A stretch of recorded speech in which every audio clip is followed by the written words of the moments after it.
The distinguished Senator of the Federal Republic, Senator Darlington Mokocha,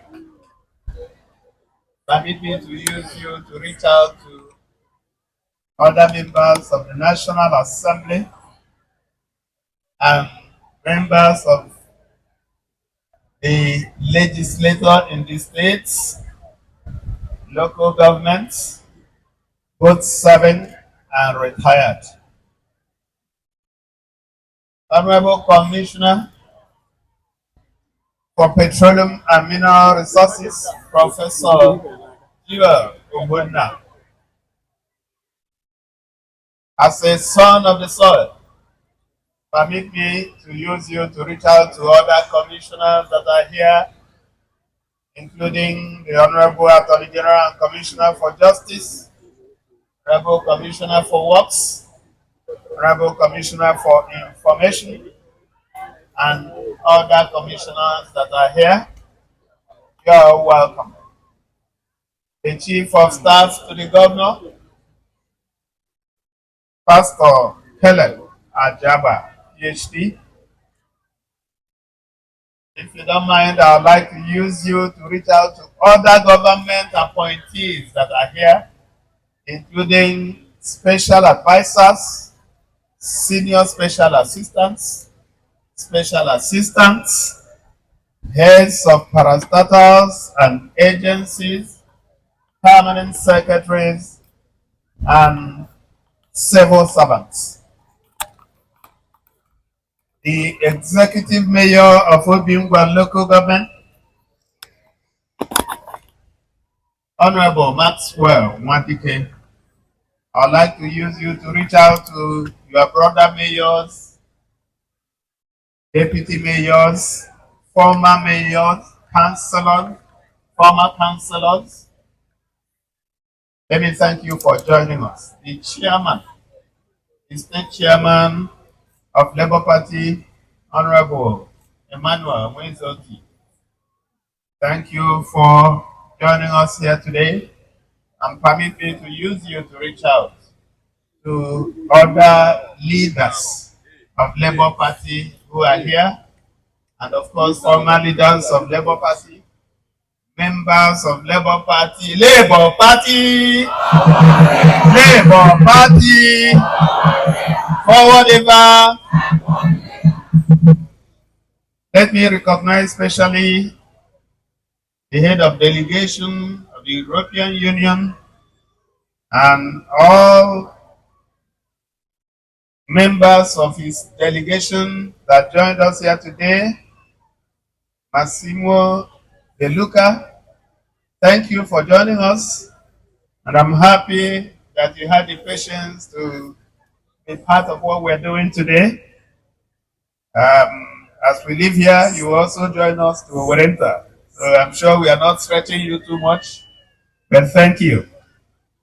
Your Royal Majesties, let me use His Royal Majesty Eze Nelson Achilefu Merengwa, JP, the first Deputy Chairman of the Council of Traditional Rulers in Abia State, to reach out to all of you, including our legend here, the 96-year-old traditional ruler of this place. I was so enamored to listen to you and to know that you are 96. You don't even look 80. God will continue to bless and keep you. It's a thank you for your very kind comments. Thank you for coming out to receive us. And thank you, your traditional ruling brothers who also came out in your numbers to receive us here today. Distinguished ladies and gentlemen, gentlemen of the press, women, hold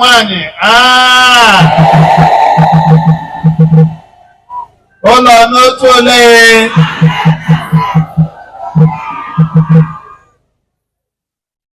Abia, state of Abia, is a large community of great people united by common beliefs and values and a collective history of consistency in meeting adversity with unflinching resilience. We may greet differently. Our dialects may differ, but we are bound together as one people by strong bonds of brotherhood, shared cultural identities, and commitment to the principles of truth and fairness. Of course, this is the rule, and there definitely may be exceptions. Without understanding the place of politics, without understating the state to the place of politics in our general development aspirations, I am bold to say that the true spirit of this land cannot be defined by the political leanings and appetites of a few elite. Our strength as a people lies in the disposition of our common people, the zeal to wake up each morning with a sense of duty to family and community, a strong will to follow the opportunities that each day brings, because therein lies the hope for a better tomorrow. The advantages we enjoy as a people come from the resolute determination of our women to give their all that the children may live and have the chance to fight for their future. It's also in the energy of our young people to rise above the limitations of their background, to enrich our human experiences with their specific gifts and talents. We may engage in different trades and occupations, but what is common amongst us is the persistence we bring to our daily vocations, because we appreciate the connection between our work today and the opportunities for tomorrow. We are therefore a community that prospers and thrives on the honest enterprises of the ordinary people. A farmer who welcomes both sunlight and rainfall as blessings from above. The trader is not afraid to travel through the night that he may serve his customers by morning. The student who does not care about the absence of electricity in his village, but spends long hours of the night reading that he may learn something new or pass his examination in flying colors. The child who does not shrivel at life because of a tragic experience, but ventures out with courage that he may win and inspire a new generation of children to dream. Our story, essentially, is a long chronicle of the triumph of the human spirit over adversity and setbacks. This afternoon, we have gathered to congratulate you for what you have been able to achieve in a very challenging environment, and then lay the foundation for a more promising future. On this note, distinguished ladies and gentlemen, let me joyfully welcome you to the official flag off of the reconstruction of the 12.6-kilometer OHANZE.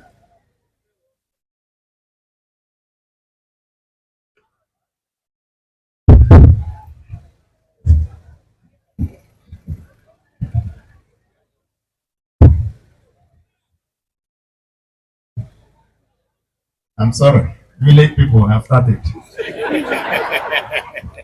But as usual, they will fail, right? OHANZE, NTIGHAUZO, OBERETE, Umuoha, Oberete, Abiaka, AKIRIKA OBU Road, which cuts across Obingwa and Upper East local governments. And of course, this road connects the state to our kith and kin in Akwa Ibom State. This project is not just strategic, it is an economic live wire whose abandonment for several years speaks to the profound neglect that this part of the state suffered for decades. The story, however, changes from today. This project, I have to admit, is very dear to my heart because it aligns perfectly with the development vision of the administration for the expansion of Aba as a major urban destination. We are committed to expanding the urban boundaries of our beloved university by extending quality infrastructure to the outskirts as to increase their appeal to prosperity and investment, businesses and residents. Quality roads are only the foundation. We shall work closely with the private sector to improve broadband internet access, and we're already doing that with WIOC, amongst other initiatives designed to close the infrastructure gap between the city center and the suburbs. We shall not only deploy every resource available to us to accomplish our development priorities for the greater upper urban corridor. We shall work with international organizations and our development partners around the world to turn this corridor into a major hub for agriculture and food processing enterprises, a real estate gold mine, and a friendly environment for the creative ecosystem. Our proposal to raise the size of Aba's economy over the next few years will find great traction through projects such as this because they create entry pathways for different investor groups. As you may well know, our grand development plans for the greater Aba urban corridor and the state at large will be hampered if we do not generate sufficient revenue to fund projects such as this. We therefore encourage you to make a new commitment to promptly and regularly pay your individual and business taxes. We have since created multiple electronic channels to make payments seamless. The state, you may recall, has also outlawed the old practice of deploying tax for the purpose of revenue collection because our development agenda is beyond infrastructure. We are also committed to building new community of decent and patriotic individuals who will not only be tempted to cut corners, nor who will not be tempted to cut corners, nor engage in unethical practices for private gains. And that is why you will not see thugs and agbero chasing you all over the place to collect taxes. We believe strongly that with all the things we are doing, you will voluntarily want to pay your taxes. And I'm sure we will not be disappointed. Our investment in infrastructural development in different communities are also structured to give taxpayers the confidence to cooperate with the government by voluntarily paying their taxes and other statutory fees. Be that as it may, we are also prepared to use every legitimate tool available to us to enforce the collection of all payments due to the state government. Our internally generated revenue target for the 2025 fiscal year is 120 billion, and we shall throw everything at it because that is how we intend to fund the development projects we have mapped out for the new year, including this one that we will be flagging off today. Let me, as I conclude, distinguished ladies and gentlemen, thank the Honorable Commissioner for Works, Engineer Don Otutiroti, and his team for effectively driving our road infrastructure development programs in all parts of the state. At the last count, teams from the Ministry of Works are actively supervising projects in about 50 different sites. This is in addition to their commitment in other locations where we are using direct labor approach to build and maintain our stock of road infrastructure.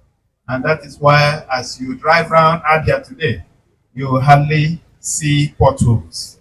I'm certain that they will bring their professional expertise to bear in the supervision of this 12.6 kilometer stretch of road.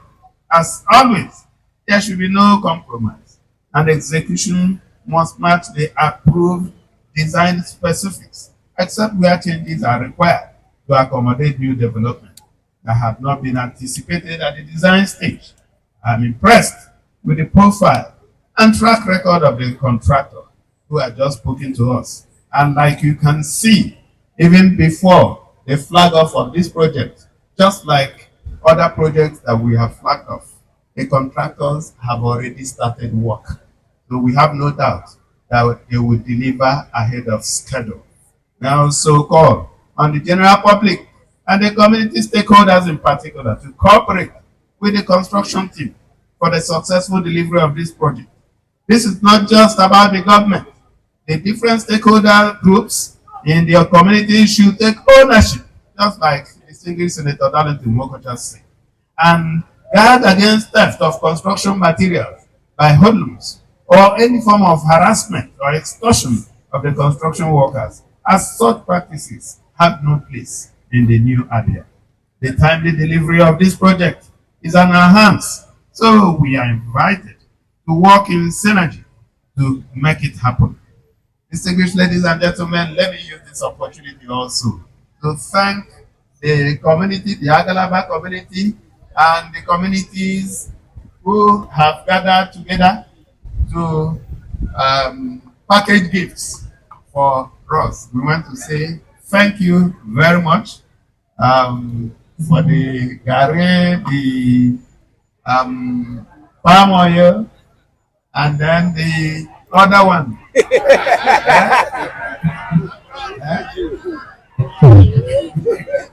The other one called Aburat, yeah. Since my mayor has authorized me to test it, I will test it. So, distinguished ladies and gentlemen, let me thank you once again for listening. Thank you for being part of this event.